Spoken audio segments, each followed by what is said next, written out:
pouquíssimos foram construídos. Hoje, a maioria desapareceu em frotas corporativas ou está convertida novamente em aeronaves padrão. Esta é a história do Airbus A319LR, um avião projetado para revolucionar as viagens transatlânticas, conectando cidades como Cleveland a Dublin ou Halifax a Frankfurt, com voos luxuosos e diretos. O A319LR prometia abrir uma categoria totalmente nova na aviação. Jatos pequenos e premium cruzando oceanos, sem passar pelo caos dos grandes hubs. As companhias poderiam oferecer um serviço exclusivo só em classe executiva, em rotas com pouca demanda para grandes aviões largos, mas muito longas para os estreitos tradicionais. A Qatar Airways usou configurações só de business, com apenas 40 assentos reclináveis completamente horizontais. A Private Air lançou serviços boutique entre Düsseldorf e Newark para a Lufthansa. A ideia era incrível. Executivos cruzarem o Atlântico em um luxo silencioso e sem multidões, em vez de se apertar em jatos largos com 300 assentos. Por um breve momento parecia o futuro das viagens de longa distância. Depois, desapareceu quase totalmente do serviço regular em menos de uma década. Um avião que resolveu problemas reais falhou de forma espetacular. A economia brutal que rege todas as decisões da aviação comercial destruiu esse conceito revolucionário. A ascensão e queda do A319LR é uma aula sobre como uma visão audaciosa colide com a realidade do mercado. O A319LR não era apenas mais uma variante de aeronave. Foi a resposta da Airbus para um desafio específico que afligia os planejadores de rotas das companhias aéreas no início dos anos 2000. Os aviões wide-body tradicionais eram um exagero para muitas rotas internacionais. Despachar um 767 ou A330 em uma rota com demanda modesta significava voar meio vazio. Suicídio financeiro na indústria aérea de margens apertadas. Os narrowbodies padrão não tinham nem autonomia nem comodidades para passageiros necessárias para um serviço transoceânico confortável. Entra o A319LR, o menor membro da família A320, esticado ao máximo. Os engenheiros da Airbus colocaram tanques de combustível auxiliares removíveis no compartimento de carga, estendendo a autonomia para aproximadamente 4.500 milhas náuticas. Isso era suficiente para conectar cidades secundárias europeias a destinos norte-americanos, ou ligar capitais petrolíferas como Stavanger a Houston, com executivos de energia que valorizam o tempo acima de tudo. A filosofia da cabine foi revolucionária. Em vez de lotar ao máximo de assentos, a maioria dos A319LRs levava apenas 40 a 48 passageiros em configurações todas em classe executiva ou com muita classe premium. Pense na exclusividade de um jato particular com a confiabilidade de uma companhia aérea. A Qatar Airways configurou os seus com assentos totalmente reclináveis. O serviço Düsseldorf-Newark da Private Air parecia mais uma sala de reuniões voadora do que um voo comercial. Pela primeira vez, cruzar o Atlântico não exigia comprometer espaço, silêncio ou multidões. Isso não foi uma melhoria incremental, foi uma reinvenção fundamental da viagem transatlântica. Para transformar o humilde A319 em um concorrente transatlântico, os engenheiros da Airbus tiveram que fazer sacrifícios calculados que acabariam assombrando o programa. O ponto central era um conjunto de tanques auxiliares de combustível removíveis encaixados no compartimento de carga. Esses tanques eram a chave para o impressionante alcance do LR, mas não vinham de graça. Cada galão extra de combustível significava menos espaço para carga, em algumas missões, uma flexibilidade de carga significativamente menor. A Airbus manteve as mudanças no conjunto básico da fuselagem mínimas, preservando-a comum com outras aeronaves da família A320. Isso manteve os custos sob controle e os sistemas familiares para as companhias aéreas que já operavam os A319 e A320. A filosofia operacional, porém, era totalmente diferente. A maioria dos A319LRs foi configurada em layouts todos de classe executiva ou com forte presença premium, acomodando apenas de 40 a 48 passageiros. O foco era o conforto e exclusividade, em vez da economia para o mercado de massa. A Qatar Airways oferecia assentos totalmente reclináveis para todos os passageiros. A Private Air criou uma experiência boutique diferente de qualquer outra cruzando o Atlântico. Essa filosofia de design criou uma faca de dois gumes. A configuração da cabine estava praticamente bloqueada, difícil de densificar, impossível de adaptar se a demanda mudasse.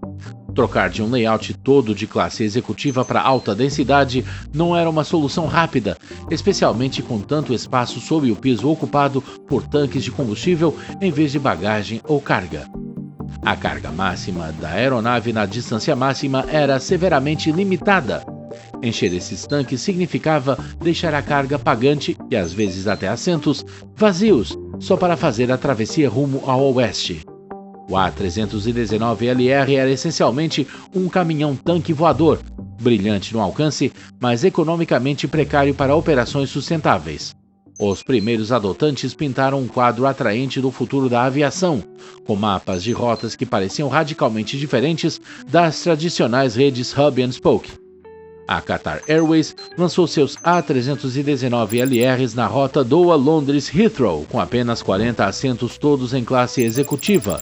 De maio de 2014 a novembro de 2015, os voos QR-14 e QR-15 operaram com dois A319LRs dedicados, A7CJA e A7CJB, configurados exclusivamente para viajantes premium.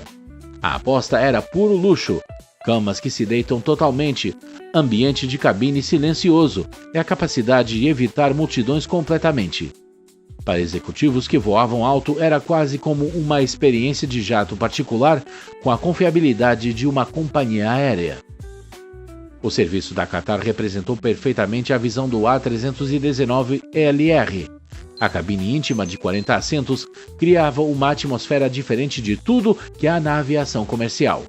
O serviço era personalizado, os níveis de ruído eram notavelmente baixos e cada passageiro desfrutava de um espaço normalmente reservado para a primeira classe. A Private Air e a Lufthansa adotaram uma abordagem semelhante com sua rota principal Düsseldorf-Newark. O A319LR de 48 assentos, configurado inteiramente em classe executiva, oferecia algo sem precedentes: a possibilidade de embarcar na tranquila Düsseldorf e aterrissar diretamente em Nova York, evitando completamente os mega hubs. A Eurofly na Itália conectava Milão a Nova York com um serviço elegante no A319LR, oferecendo uma alternativa à experiência lotada e impessoal dos voos tradicionais transatlânticos. Cada rota contava a mesma história: atender a uma demanda pequena com margens altas. Cidades secundárias podiam de repente oferecer serviço internacional direto.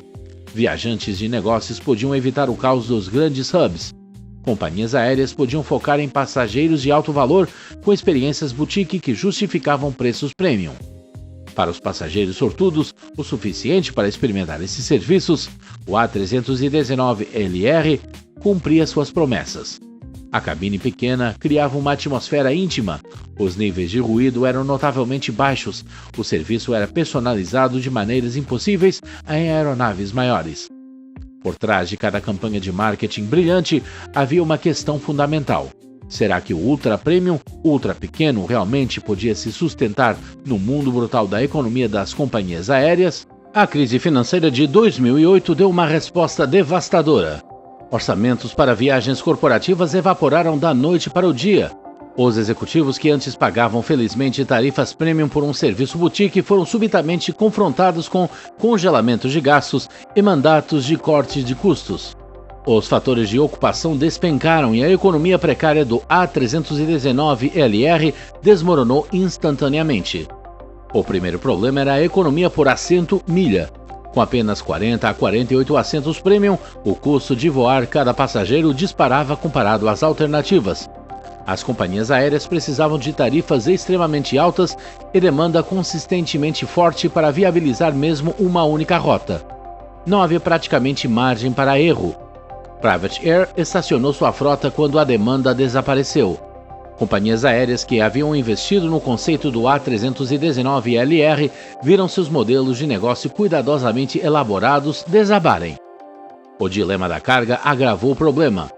Aqueles tanques auxiliares de combustível essenciais consumiam espaço no porão, deixando pouco espaço para bagagem ou frete. Na maioria das rotas transatlânticas, a carga representa uma fonte significativa de receita, mas o A319LR sacrificou isso por completo em prol do alcance. Mesmo com todos os assentos vendidos, as companhias aéreas deixavam dinheiro na mesa. Os custos operacionais permaneceram teimosamente altos, apesar do pequeno tamanho da aeronave. Voos transatlânticos exigiam as mesmas qualificações de tripulação, taxas aeroportuárias, cobranças de navegação e padrões de manutenção que aeronaves muito maiores. O A319LR dividia esses custos fixos entre menos de 50 passageiros em vez de 200 a 300. A configuração da cabine voltada para premium, celebrada por sua exclusividade, virou uma responsabilidade. Diferente dos narrowbodies versáteis que podem ser reconfigurados para diferentes mercados, o sistema de combustível e as limitações de espaço do A319LR tornavam a flexibilidade impossível. Assentos densos não eram opção. Serviço econômico não era prático. Como disse um analista da indústria, você precisa que cada assento esteja ocupado em cada voo por passageiros pagando preços premium. Isso não é um modelo de negócio, é uma oração. Mas aí vem o pior. Mesmo se as companhias aéreas conseguissem fatores de ocupação perfeitos e preços premium, continuavam vulneráveis a choques externos que podiam destruir a demanda instantaneamente. Enquanto o A319LR enfrentava dificuldades com seu posicionamento de nicho, o mundo da aviação evoluía rapidamente ao seu redor, deixando o pequeno jato cada vez mais isolado. O Boeing 787 Dreamliner chegou com uma eficiência revolucionária que redefiniu o que as aeronaves de fuselagem larga podiam realizar. Um 787 podia transportar quase 5 vezes mais passageiros do que um A319LR configurado para negócios, enquanto alcançava custos menores por assento quilômetro e gerava receita substancial de carga. Para as companhias aéreas com restrições de slots nos grandes hubs, a escolha ficou óbvia. Os materiais avançados do 787, seus motores eficientes e as características voltadas para o passageiro o tornaram atraente tanto para as companhias aéreas quanto para os viajantes. Rotas que antes seriam servidas por múltiplos voos de A319LR podiam agora ser operadas por uma única operação mais lucrativa com uma aeronave de fuselagem larga. Depois vieram os A321LR, especialmente o A321XLR. Aeronaves capazes de cruzar o Atlântico com mais de 200 passageiros a custos que o A319LR simplesmente não conseguia igualar. Esses narrowbodies mais recentes oferecem alcance semelhante com fundamentos financeiros e flexibilidade operacional muito melhores. A tecnologia de motores também avançou. Progresso nas certificações ETOPS e na confiabilidade dos motores bimotor eliminaram grande parte da margem de segurança que antes tornava necessárias aeronaves especializadas para travessias oceânicas. As companhias aéreas ganharam confiança para cruzar grandes extensões de água com apenas 2 motores, abrindo ainda mais alternativas. O ambiente regulatório também mudou. Aprovações ETOPS estendidas permitiram que mais tipos de aeronaves servissem rotas oceânicas, reduzindo as vantagens únicas do A319LR. O ponto ideal regulatório virou um mercado lotado. O mais prejudicial foi o aumento constante dos preços de combustível. A configuração pesada em combustível do A319LR, tolerável quando o petróleo era barato, tornou-se economicamente penalizadora com o disparar dos custos de energia. As companhias aéreas precisavam de todas as vantagens possíveis e o A319LR não oferecia nenhuma. A aeronave encontrou-se pressionada por todos os lados.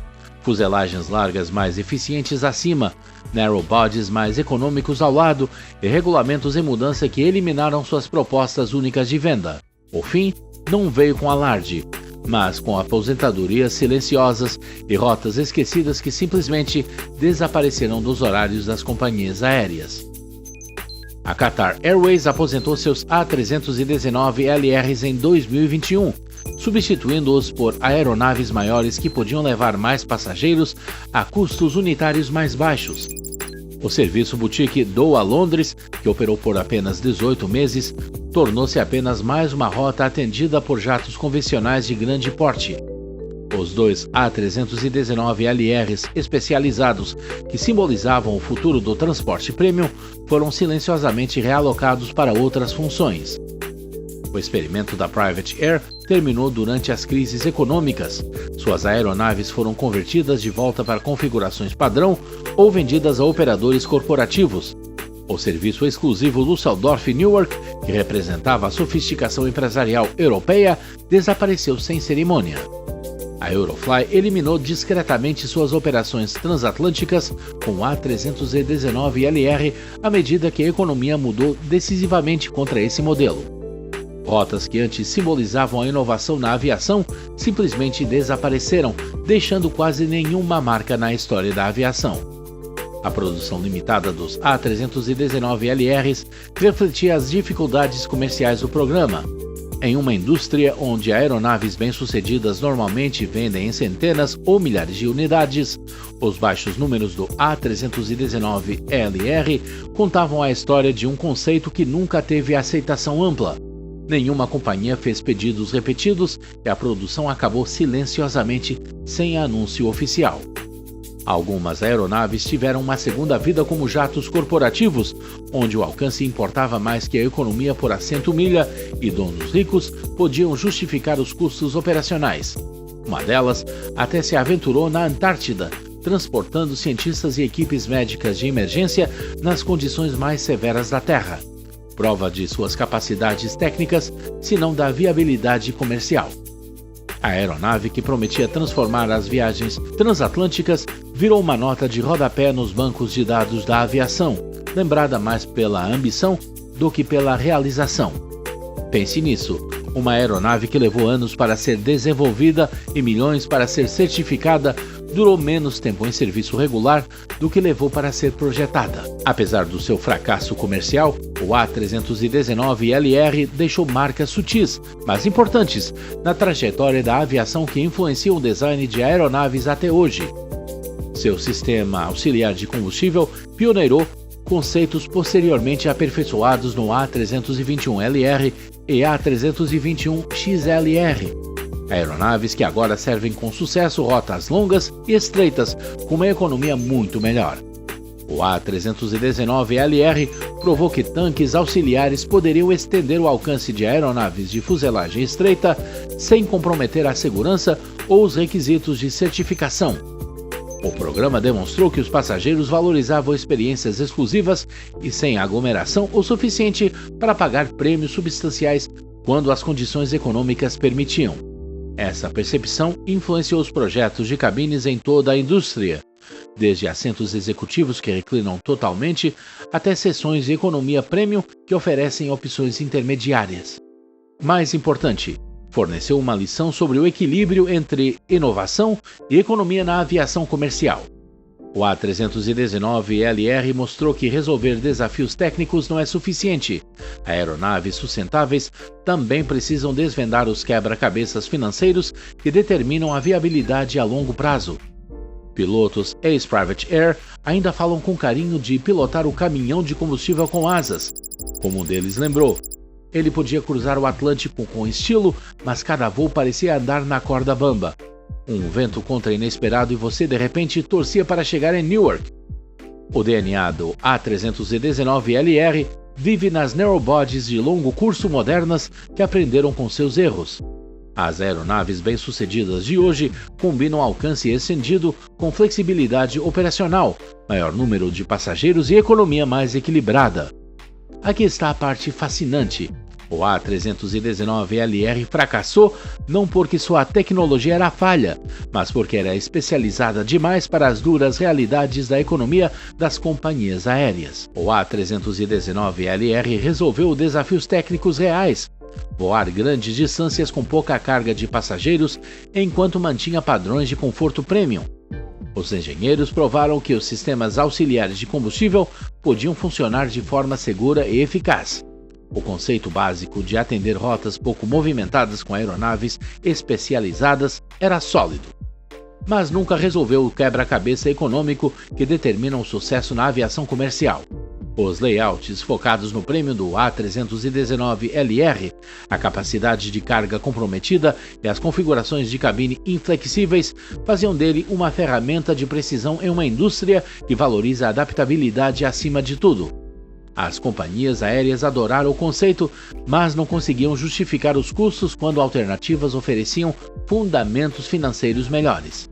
A matemática das operações aéreas é implacável e os números do A319LR simplesmente não fechavam a longo prazo. O programa revela uma tensão fundamental na aviação. A engenharia pode resolver quase qualquer problema técnico, mas a física e a economia governam, em última instância, o que sobrevive no mercado. A inovação deve ser equilibrada com considerações práticas que vão muito além do projeto. Talvez o A319LR tenha sido um experimento necessário, uma exploração ousada que abriu caminho para os narrowbodies de longo alcance bem-sucedidos de hoje. As lições aprendidas com seu fracasso influenciaram o design e o posicionamento de aeronaves que agora atendem de forma lucrativa missões similares. Ou talvez tenha sido simplesmente a aeronave errada perseguindo um mercado que nunca existiu em escala sustentável. A demanda por serviço transatlântico ultra premium e ultra pequeno pode ter sido mais miragem do que realidade. O A319LR nos lembra que, na aviação comercial, boas ideias não são suficientes. Elas precisam ser ideias economicamente viáveis que possam sobreviver às duras realidades das operações aéreas. O Airbus A319LR é, ao mesmo tempo, um alerta e um marco na história da aviação. Ele ousou sonhar em transformar a conectividade transatlântica e, por um breve momento, cumpriu essa promessa com rotas e experiências inéditas.